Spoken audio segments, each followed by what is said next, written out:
Okay, we're good to go. So I'm Carol, and this is Steve. And we are actually in the Languedoc region of France right now. It's May 7th, and we've been here throughout the confinement. And we came to this region first about 6 years ago because Steve was a surgeon in Seattle, and I was a divorce lawyer and mediator in Seattle. And we knew that we wanted to spend a significant amount of time in Europe. So it's a long story, but we found this region by happenstance and bought a house here, which is a winemaker's home from 1760, but we didn't know that when we bought it. We found out later it was a winemaker's home. But what happened is that we started going to the restaurants that are around our village. We live in a small village of 1,200 people. And we started going to the restaurants and tasting the wines, and we just couldn't believe the quality of the wine and in relation to the price. And it was that experience that a lot of people have had who travel, that you have a wine at some little restaurant and you think, oh my God, I wish I could get that wine at home, but you know you can't because it's from a little producer. So those are the wines we have. We have the wines that are the wines you had on vacation that you thought were so great, but you can't get them at home. So we decided to start this business not knowing much about it. It's been very, very complicated, and especially because we didn't know anything about wine importing, Zero. E-commerce, nothing. And of course, the thing we do primarily is we ship wines to consumers at home all over the United States. So anyway, it's probably good that we didn't know how complicated it was going to be. So what we learned after we decided to start this business that's called The Princess and the Bear, we learned that there's an incredible wine renaissance going on in the Languedoc-Roussillon region. It used to be a region that produced bulk wines, and they would ship them to Bordeaux and Burgundy and other places, and they were used to blend because the wines here have a lot of fruit in them because of all the sun. So it was a table wine producing place until about 30 years ago. And then what happened is people realized there were lots and lots of old vines and small vineyards here. And winemakers started coming from all over the world and buying the old vineyards and making wines. And so we are on the leading edge of bringing the best, the finest, small producer wines of the Languedoc and the Roussillon to the United States. And so the wine that you're going to be tasting with your friends and colleagues is the Diva Rosé, and it is from one of these people who came from outside. It's from a Dutch woman named Lidewij Van Wilgren, and she and her husband, I think maybe 30 years ago now, with 3 small children, moved from Holland, where she had been a marketing executive, and they bought this beautiful, beautiful domain that is near the Languedoc town of Béziers, which is a town most Americans have probably never heard of. The biggest towns in this region are Montpellier and Carcassonne. Those are 2 towns that most Americans will have heard of. So her domain is this little tiny valley, and she's got somewhere between 10 and 12 tiny little vineyards that are old. And she has some very rare grapes. For example, one of her wines has a blend of a Grenache and a grape called Alicante Henry Boucher. And it is a grape that it's almost extinct, but she saved her vineyard and didn't tear out the vines. It looks like she's going to join us now. Hello. Hi. Hello. Hi, Olivier. Hi, Lidewij. So I'm just introducing you in your absence. Okay. So I'm saying that you found this beautiful microclimate with these old tiny parcels of vines. And I was talking about the Alicante Henry Boucher. Yes. And so her terroir is just incredibly unique, because it does sit in this little valley that has its own little weather pattern.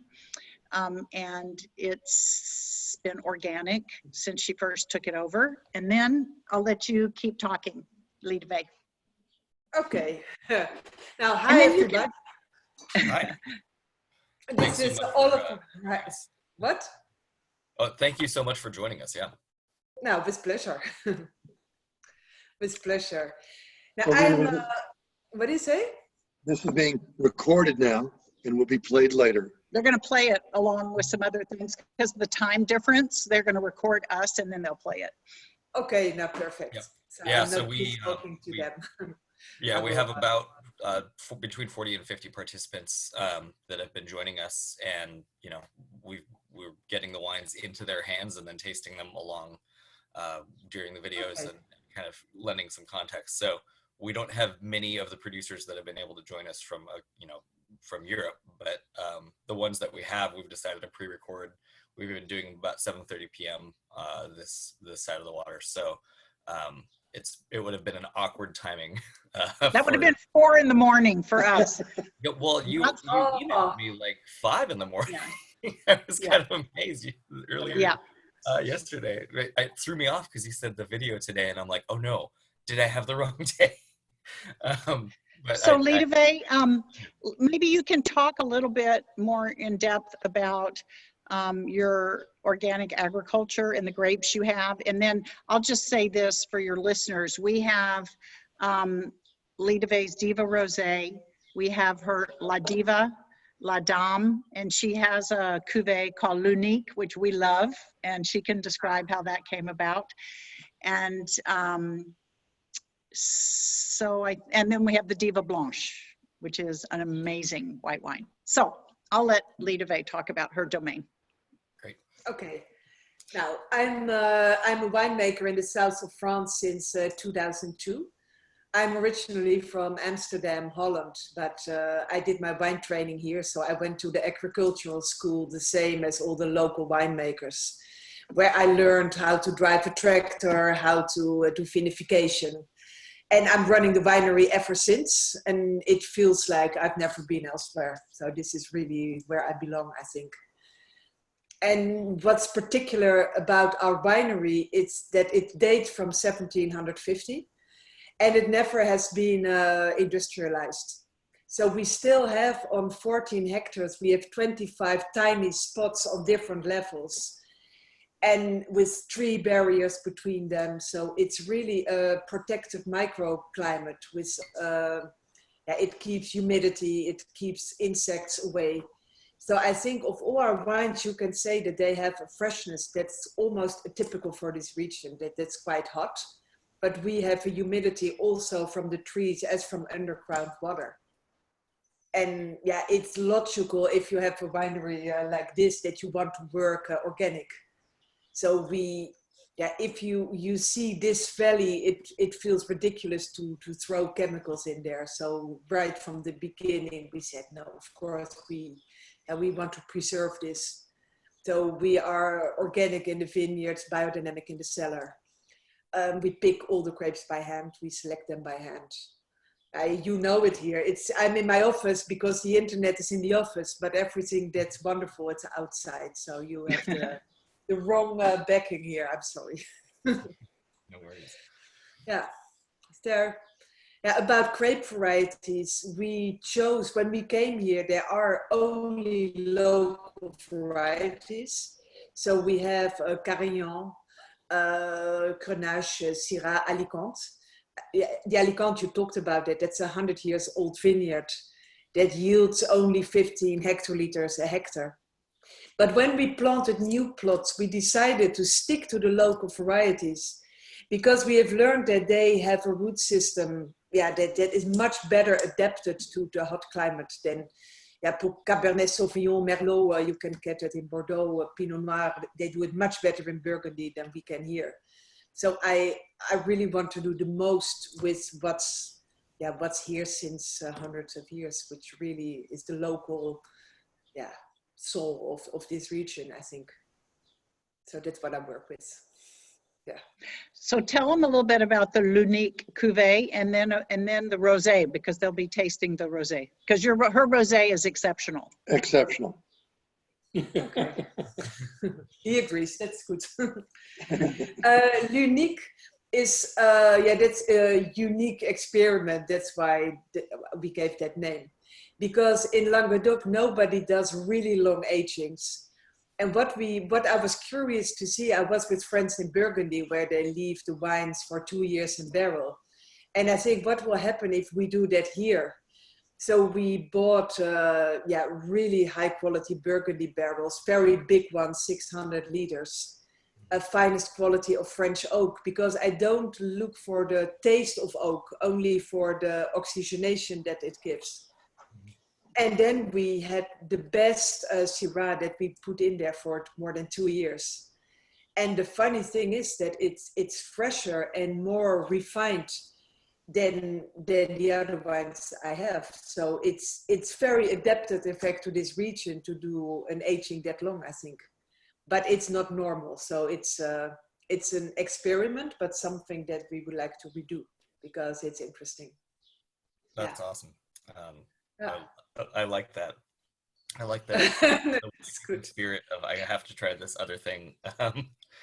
It's certainly unique and can yield some amazing results for sure. Well, and just to make a comment about that, it's one of the things about the Languedoc region that makes it so exciting is that you have winemakers like Lidewij who are able in this region to experiment and to do things differently. And when you have a region like Bordeaux or Burgundy that's very tradition bound, you have very strict rules about how long you can vinify and age and what the blends are and all kinds of rules. And this region allows freedom of expression for the winemaker to choose grape varieties and vinification methods that they think are going to be spectacular. So the variety of wines in this region is incredible. It's the Wild West. It's the best thing. It's been called the Wild West by many people. Yep. So Lidewij, tell us about the rosé. Okay, the rosé. Yeah, when I started to become a winemaker, I was not a big rosé lover because often it's a sort of lemonade that's not so interesting, I think.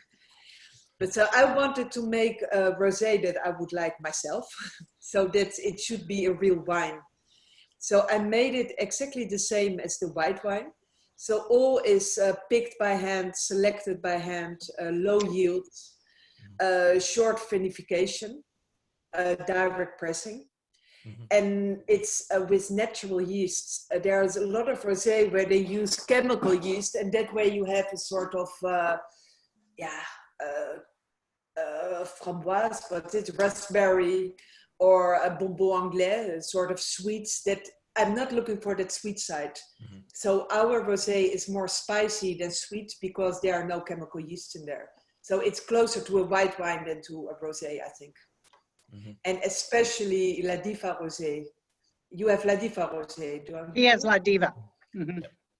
Yeah, that's the most interesting of the two because that's a rosé where I really wanted to do something exceptional. Nobody does. I put it in barrel for 4 months, and that's not what you do to a rosé normally. But it makes it much richer, much fuller, and it's great with food that way. So it's a rosé I love, a wine I like a lot myself now. Yeah, it's a great wine. Can you tell me a little bit more about the pressing? How long, when you did the direct press, how long were the skins in contact with the wine? And it's got a phenomenal color, but relatively short. It's true that it's fashionable to have very pale rosés, but we pick the grapes by hand. So the time you fill up your press, it's macerating already. So it's inevitable to extract color. But I learned with time, I made errors in the past, entering the Syrah first because the plots are the furthest away. And that way I got far too red rosé. It was a sort of Beaujolais. So now I know the Syrah, that's the very, very last, and that's only a few minutes. But the Mourvèdre is in there for several hours the time we fill up. Then we do the Grenache, that's a bit more colored, and then the Syrah at the end. Mm-hmm. We press directly, but we press very softly. I don't take everything I could take. I really try to stay on the essence of the wine. Mm-hmm. And then we put it in tank, and then we cool it, but not extreme. It's not at 7 degrees or something. It's about 10, 12 to keep the natural taste of the wine without making it too technical. And then halfway the fermentation, we put it in barrel. Great. And we let it enter fermentation in barrel. And we do batonnage sur lit. What's that in English? I don't know. But at least batonnage. Yeah, the typical. We don't really have a fancy word for it. Stirring. Some people say stirring of the lees. Yeah, stirring. Batonnage is much better. Yeah, I think so. I don't have a tradition. Mm-hmm. So it's a funny rosé. It's a real wine, and that's what I like about it, I think.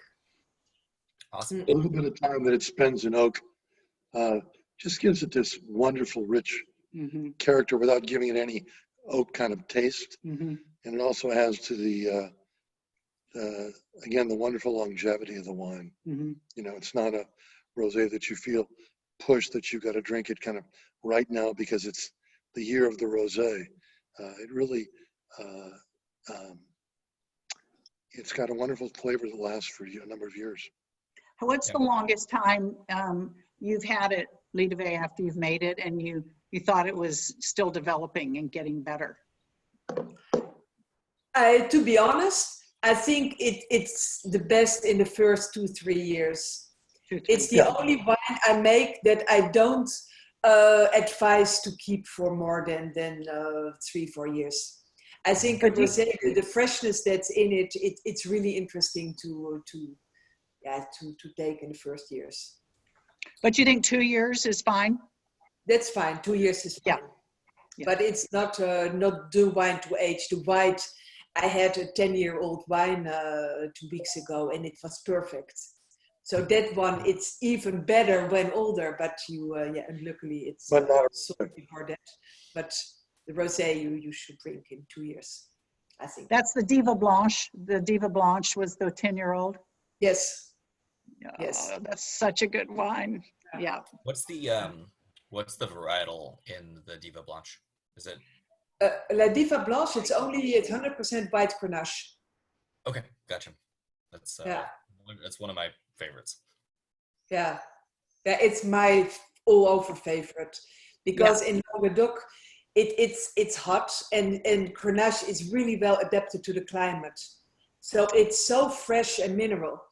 But the appellation, they want you to put it in blends. So I tried it with Chardonnay, with Sauvignon.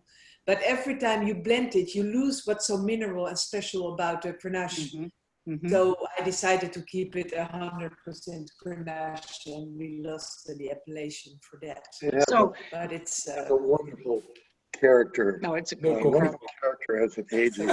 And I'm thinking back to fond memories of a lunch that Carol and I had with Lidewij on her back porch. Yeah, and she drank served it.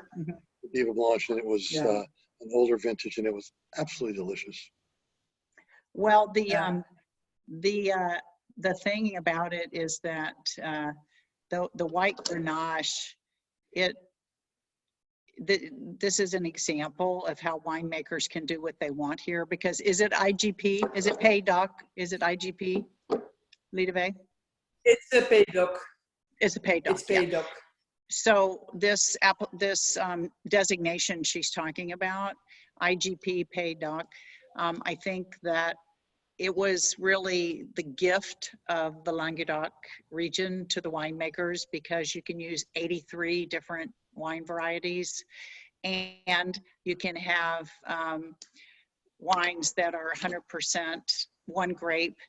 And basically you can do what you want to do within reason. And so just like like Lidewij, she could have gotten an appellation wine if she had blended it with something, but she didn't want to do that because she wanted the Grenache, the white Grenache flavor and the minerality to come through. So she stuck with what she loved. Yeah. I want to jump back. I jump back to the rosé here real quick. I got a couple questions for you. Does the percentage of grapes you use between the Syrah, Morvet, and Grenache change year to year, or is that something that you found kind of the sweet spot, and you go back to the same percentages year after year? No, it changes every year, because if you have a year where you have very low yields, you know you will have too much color. So I will put some more Mourvedre in it. And in other yields, when you have bigger yields, you can play with that. So I really play with that every year. So we work with a little bit of Mourvedre, and I think it's kind of a misunderstood grape in the U.S. especially. And how, from a ripeness standpoint, how do you perceive Mourvedre when you compare it to, say, Grenache or Syrah? Is that something that you expect to reach similar phenolic ripeness, or is that something that you are using to kind of balance these other grapes that ripen a little bit faster out? Mourvedre is a very difficult grape variety. Already, if you plant it, when I was studying viticulture, the teacher said it's a mauvais cheval. It's a difficult horse, because you really have to dump it. And it's not easy at all. So it's when you plant it, it's not coming up regularly. You really have to do the right thing, prune it right. And then with every wine, you can make red wine after 4 years, with a Mourvedre after 10 years. So it's really difficult. And I tried in the time between 4 and 10 years, I started to make rosé with it to do something. But in the end, I love it so much in the rosé that I planted more Mourvedre to have it for the rosé when the other one would go to the red wine. And it's really, in a red wine, it's really giving shoulders to the wine, I think. It gives structure. I like it a lot, but it's not easy. It has a strong character, I think. Interesting. That's great. That's cool information. I appreciate that. Yeah. Anything else? Pierce, any questions? Let's see. So I have one. Can you kind of explain? I think people don't necessarily, when we talk about that Languidoc region, I think people think mostly about the beaches and the sea. Can you kind of explain the terrain and the geography that kind of, I know varies throughout, but I think most people maybe don't, I think they have a preconceived notion that maybe isn't quite accurate about all the different terrain that you guys kind of have there to work with. It's very much a region of contrasts, because in the ancient times, I'm talking about millions of years back, a part of it was under the sea level. So you have a whole, a big band close to the sea that was under the sea in the old times. So that's where you now have high production vineyards. And then it goes up, and then you have mountains and high hills. And there is where, at the time, the poor winemakers lived, because you couldn't have high yields there. Yeah, and that's now where the quality comes from. So it's really two worlds in one, in fact. And it's true that traditionally a lot of people know Languedoc from the high production area, because there simply is more wine coming from there. But in the last 30 years, the old vineyards, uphills like mine, they got developed again. And so all is possible here. It's really, like people said to me, it's the new world of wine in France. It's everything can be redone or done. So that's nice. Well, and the thing is, there are grapes that are suited for that almost loamy soil down by the Mediterranean, such as Picpoul, which is native to this region. The Picpoul can do really well there and give just some incredible wines. But when you go from the coastline of the Mediterranean, we have 3 different mountainous regions that are included on the edges of the Languedoc. One is the Cévennes, one is the Massif Central, and of course the other is the Pyrenees. And so there are wine producers all up in the mountains at 1,000, 1,300 feet. So you have completely different wines and vinification methods up in the mountains, which is what makes the region so interesting, as the variety is amazing. So I agree on that. yeah. And then I have one more question for you. Since you were originally from Amsterdam, one, kind of what drew you into wine as a whole, and then what drew you to the Languedoc versus another region of the world for wine? Now, wine is simply because I always loved wine. And before becoming a winemaker, I was a strategy director in advertising. So I was just selling words and selling things that nobody needed. So it was a bit against my principles even to do that as a job.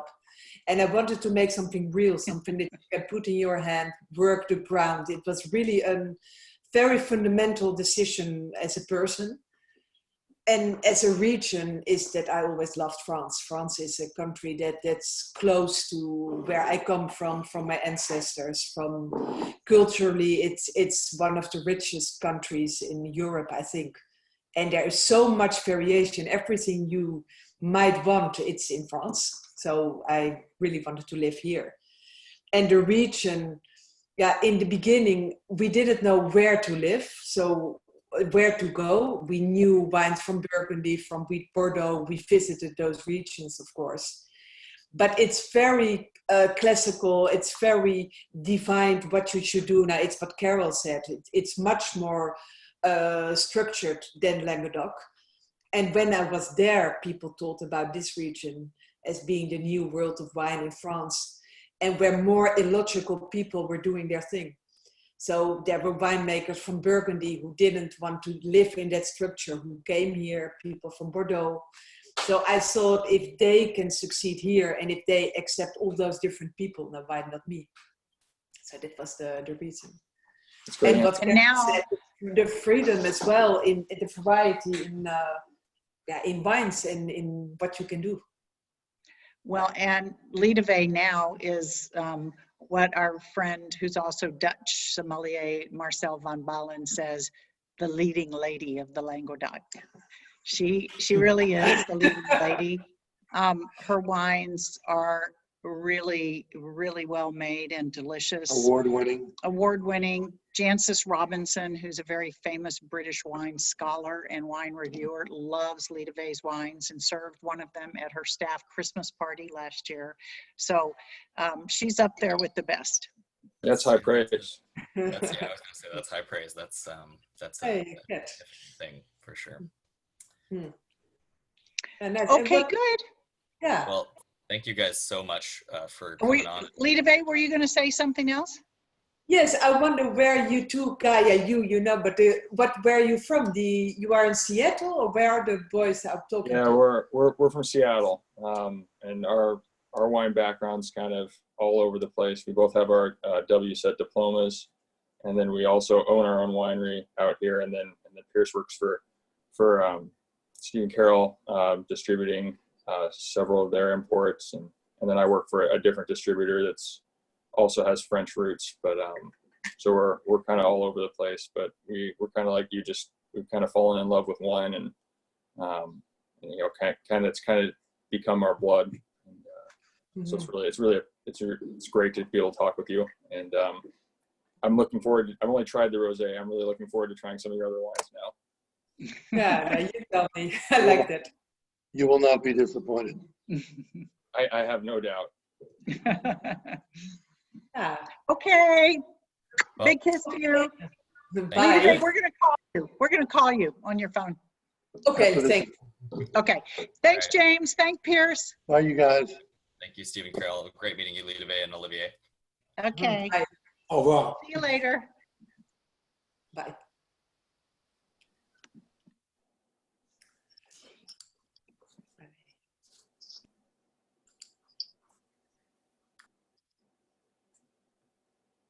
Mm-hmm.